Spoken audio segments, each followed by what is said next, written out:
وسط کوههای سرسبز گرابوندن در شمال شرقی ترین نقطه سوئیس، جای نزدیک شهر کوچیک ماینفلد، روستایی هست که انگار از دل قصه بیرون اومده. اسمش هایدی دورف یا همون روستای هایدیه. این روستا همون جایی هست که نویسنده داستان هایدی چندین سال توش زندگی کرده و با الهام از زندگی زیبای روستاییان اونجا داستان جذاب هایدی رو خلق کرده. وقتی واردش میشی حس میکنی در زمان باز شده و یهو پرت شدی به قرن 19 به همون روزهایی که هایدی، اون دختر پر انرژی و مهربون کوهستان، با پدر بزرگش زندگی میکرد.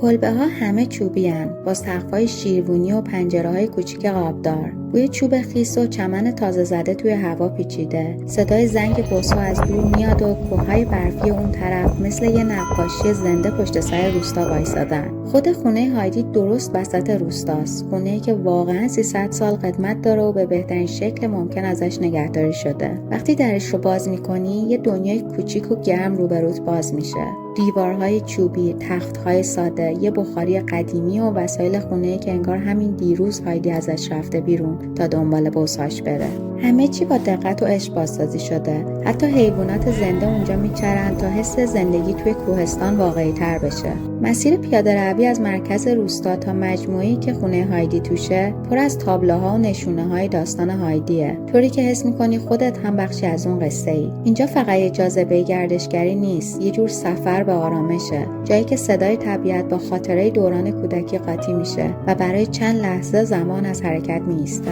وقتی روی نیمکت چوبی حیاط میشینی، نسیم خنک کوه می‌خوره به صورتت. بوس‌ها آروم توی چمنزار میچرن و آفتاب ملایم از لای ابرها میتابه. اونجاست که میفهمید چرا میلیون‌ها نفر از سر دنیا میان تا فقط برای چند لحظه در دنیای هایدی زندگی کنن. بازدید کننده ها بعد از زنده کردن خاطرات بچگیشون و پیدا کردن حس فوق‌العاده نوستالژی با منظره زیبای دشت‌ها و کوههای سرسبز و رویایی منطقه، میتونن از فروشگاه مجموعه دیدن کنن که پر از انواع عروسک، لوازم تحریر، کتاب، پوستر، استیکر و هر چیز دیگه‌ایه که بتونه خاطرات اون فضا رو براشون دوباره زنده کنه. بازدید از مدرسه هایدی یکی از جذاب‌ترین بخش‌های دهکده است. وقتی وارد کلاس میشی انگار یه دفعه وارد دنیای کارتون شدی. همه چی از چوب ساخته شده، از نیمکت‌ها و میز معلم گرفته تا تخته کوچیک و ساده‌ای که روی دیوار نصب شده. بخاری کوچیکی گوشه کلاس گذاشتن که فضای گرم و صمیمی ایجاد میکنه، درست مثل همون صحنه‌هایی که هایدی و پیتر با هم درس میخوندن.